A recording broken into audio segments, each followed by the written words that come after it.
Halo, assalamualaikum warahmatullahi wabarakatuh. Kembali lagi bersama aku Nurul.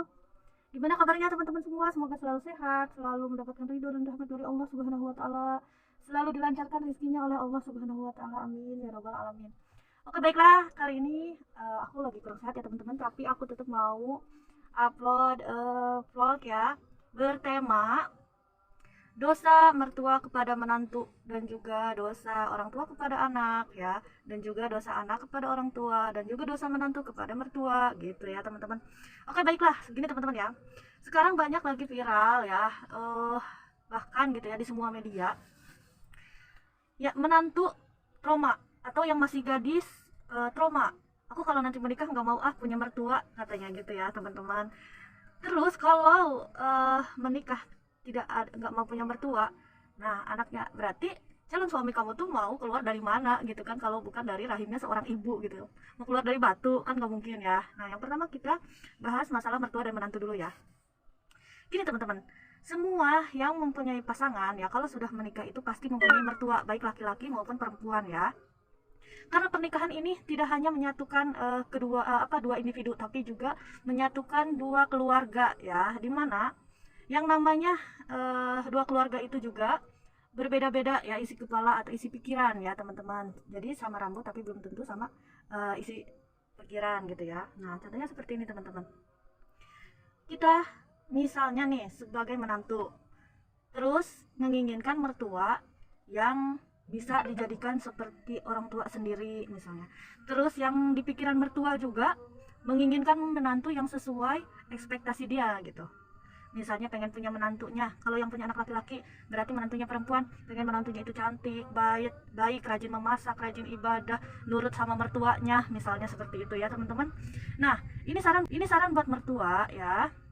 Begini loh, bapak ibu yang sudah mempunyai menantu, kita mempunyai anak belum tentu nurut juga sama kita, terus satu pikiran juga sama kita, bahkan anak juga suka melawannya sama orang tua gitu. Apalagi kita menuntut anak orang lain untuk nurut sama kita gitu ya. Jadi di sini itu sebetulnya harus saling menyadari gitu ya. Menjadi seorang mertua, menjadi seorang menantu, itu kewajibannya, tugasnya harus seperti apa gitu. Nah, di sini kita akan bahas masalah mertua dan menantu ya. Dosanya mertua kepada menantu yang harus dihindari ya, ada 3. Yang pertama yaitu selalu membuka aib atau menjelek-jelekan menantu, itu tidak boleh ya. Yang kedua yaitu menuntut kepada menantu ya, masalah perekonomian misalnya, eh, pengen menantunya itu harus sesuai yang dia inginkan, punya penghasilannya, atau misalnya setiap bulannya menantunya harus membelikan sesuatu apa yang diinginkan ya, yang mertua inginkan. Nah, itu banyak menuntut yang kedua. Kemudian yang ketiga, ikut campur dalam urusan rumah tangganya anak gitu ya. Gak boleh misalnya ada masalah dalam rumah tangganya anak, entah itu masalah perekonomian misalnya atau adu argumen, jangan ikut campur bapak ibu. Kenapa? Karena semua rumah tangga pasti ada masalah, mungkin bapak ibu juga ya punya masalah dalam rumah tangganya gitu, pasti semuanya ada masalah. Atau misalkan umur rumah tangganya apa sih namanya, anak bapak ibu tuh kan masih muda misalnya ya, baru menikah gitu. Nah, jangan ikut campur, tapi kita hanya memberikan nasihat kepada para para menantu juga anak, nasihat yang baik-baik gitu ya. Jangan kita terlalu ikut campur karena mereka juga sudah dewasa, sudah apa namanya, bisa namanya sudah menikah gitu ya, sudah saling memahami, sudah saling mengenal. Kita sebagai mertua harus memberikan masukan-masukan yang positif aja, yang baik-baik. Nah, terus kemudian yang menjadi menantu juga, kita ingin mertua seperti orang tua kita sendiri ya, maka perlakukanlah mertua kita itu dan hormati seperti orang tua kita sendiri. Jadi jangan seperti ini nih, misalnya ini yang menjadi menantu misalnya yang perempuan gitu ya, sudah menikahi anak laki-lakinya kan sudah menikah dengan perempuan gitu ya, dengan kalian lah sebagai istri. Nah, kan tidak tiba-tiba suami kalian itu besar gitu kan, tidak tiba-tiba menjadi orang yang sukses, tidak tiba-tiba dia itu menyayangi kalian, pastinya kan ada perantaranya dari orang tua gitu, orang tua yang sudah mendidik, orang tua yang sudah membesarkan ya kan, apalagi seorang ibunya itu yang sudah menyusui, yang sudah melahirkan ya kan, yang sudah mengajarkan jalan gitu. Jadi kita harus berpikir ke situlah gitu ya. Gimana kita harus bisa menghormati orang tuanya itu kita harus berpikir ke situ. Kemudian misalnya yang untuk laki-laki nih mempunyai mertua gitu dari perempuan kan berarti. Nah, kita membawa anak perempuan pergi dari rumahnya gitu kan, ikut dengan suami. Nah, pastinya kan sedih gitu kan, hati orang tuanya dan juga hati istri kalian juga pasti sedih, ada rasa sedihnya dulu waktu kecil dibesarkan, disayang gitu kan sama orang tuanya, kemudian oleh kalian dibawa. Maka kalian harus menjadi pengganti orang tuanya ya. Jadi seperti apa sih orang tuanya memperlakukan anaknya, disayang, berarti kalian harus bisa gitu bertanggung jawab. Dan juga kalian harus berpikir ke situ. Jangan membeda-bedakan antara orang tua kamu misalkan sebagai laki-laki ya sama orang tua yang perempuan. Jangan membeda-bedakan ya.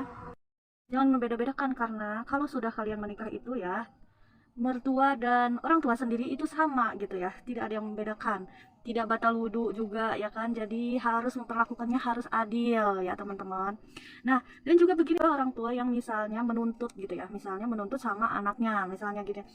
Meskipun misalnya anaknya laki-laki lebih sayang ke istrinya misalnya, banyaknya kayak gitu kan, terus malah mau menghancurkan rumah tangga istrinya anaknya karena merasa lebih sayang ke istrinya, terus ngasih uangnya lebih besar ke istrinya. Nah, untuk orang tua yang seperti itu mohon maaf ya Bapak Ibu gitu ya. Kita jangan berpikir seperti itu ya. Berpikirnya misalnya dulu dia dibesarin sama aku misalnya, ngungkit-ngungkit gitu ya. Dibesarin sama aku dari kecil, terus dibiayain sekolahnya dan segala macam, akhirnya malah ngurus anak orang lain kayak gitu ya. Itu takdir. Bapak Ibu, takdir ya. Kita tuh harus ingat sama kudrat irodat ya teman-teman. Kita mempunyai anak, kemudian kita didik, kita besarkan ya, kita kasih makan gitu kan, kita kasih sayang ya, kita berikan nafkah gitu. Itu kewajiban kita sebagai orang tua.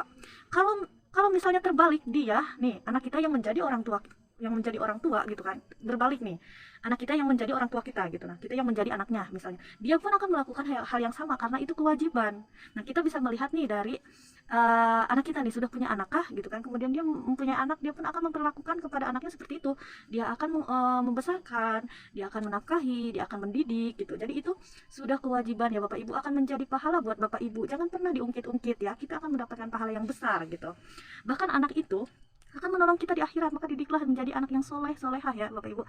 Menjadi misalnya Bapak Ibu anaknya laki-laki, apabila dia sangat bertanggung jawab kepada istrinya, Bapak Ibu harusnya senang karena Allah pasti bangga gitu kepada kita. Allah akan senang kepada kita mempunyai anak yang bertanggung jawab kepada istrinya. Dan kemudian anak kita kalau perempuan, dia taat kepada suaminya, kita harus senang walaupun suaminya misalnya hidupnya sederhana atau suaminya masih ada yang nganggur, tetap aja kita harus dukung anak kita. Kita harus mengajarkan kepada anak kita agar taat kepada suaminya dalam hal kebaikan tentunya ya. Nah, Allah pun akan senang gitu kepada kita sebagai orang tua yang sudah mendidik anak-anak kita menjadi anak yang soleha gitu Bapak Ibu. Jadi kita jangan pernah mengungkit-ungkit ya Bapak Ibu masalah hal itu gitu. Jadi kita nggak boleh menuntut ya Bapak Ibu. Nah, kalau kita pengen anak-anak kita soleh solehah, kita didiklah anak-anak kita yang soleh dan solehah agar mereka berbakti kepada orang tua gitu. Jadi kalau kita cuma menuntut gitu, terus kitanya tidak mendidik anak-anak kita agar menjadi anak yang soleh solehah, bagaimana dia bisa berbakti kepada kita gitu. Kalau anak yang soleh solehah itu ya, walaupun tidak kita tuntut untuk menjadi apa, agar bagaimana kepada orang tua gitu, pasti mereka akan berbakti kepada orang tua gitu Bapak Ibu ya.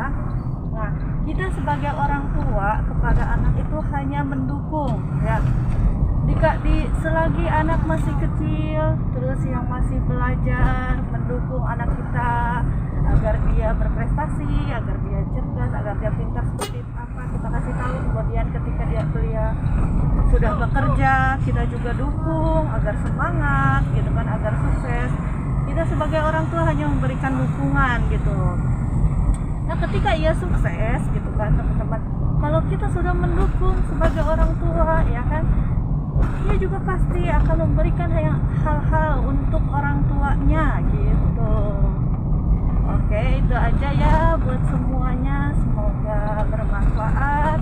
Mohon maaf bila ada kata-kata yang salah. Assalamualaikum warahmatullahi wabarakatuh. Jangan lupa untuk selalu like, comment, dan share. Malam-malam kayak kita tuh kamu keluar. Masih di jalan ya, belum beres beraktivitas.